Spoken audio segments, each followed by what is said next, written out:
Dans le but d'optimiser la production nationale en matière de lait, l'État du Cameroun a procédé à des exonérations de droits de douane sur les équipements de production et de transformation de produits laitiers et sur les importations de vaches à haut rendement. De telles mesures permettront-elles au Cameroun de réduire ses importations de lait et produits dérivés? Citizen Media vous dit tout.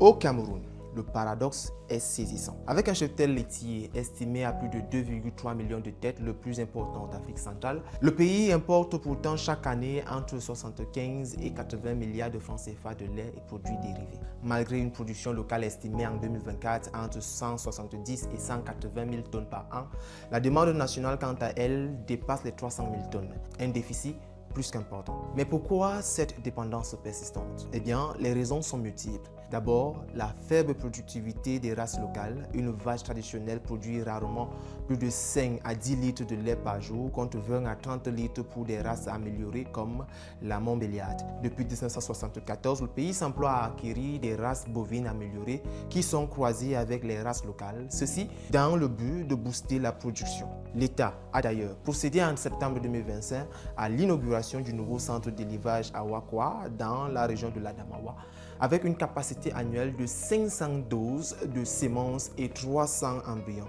pouvant étendre l'insémination artificielle à 276 000 vaches. Cependant, la chaîne de valeur reste peu structurée. Collecte difficile, faible capacité de transformation industrielle, conservation précaire et surtout concurrence féroce du lait en poudre importé, souvent moins cher et plus facile à stocker. Selon le ministère camerounais de l'élevage, des pêches et des industries animales, le pays prévoit de porter sa production annuelle de lait à 1,15 million de tonnes d'ici 2035 dans le cadre d'une stratégie laitière de 305,7 milliards de francs CFA, soit 500 millions de dollars américains lancés en 2024 pour réduire bien évidemment la dépendance aux importations.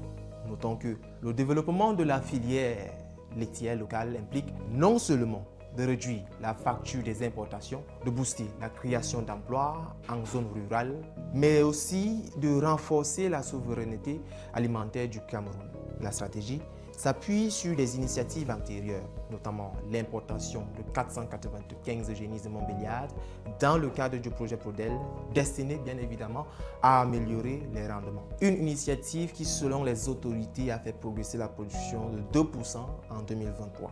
Toutefois, le gouvernement souligne que l'atteinte de l'objectif fixé pour 2035 nécessitera des investissements soutenus et une accélération du déploiement des programmes. Un défi majeur, mais un enjeu d'avenir pour des millions de Camerounais. Et vous, quelle lecture faites-vous de l'action gouvernementale en matière de production laitière? Pensez-vous réellement que le Cameroun va réussir à surmonter sa dépendance aux importations laitières pour satisfaire la demande locale? Eh bien, dites-le nous en commentaire et surtout n'oubliez pas de vous abonner, de liker et de partager pour plus de contenu sur Citizen Media.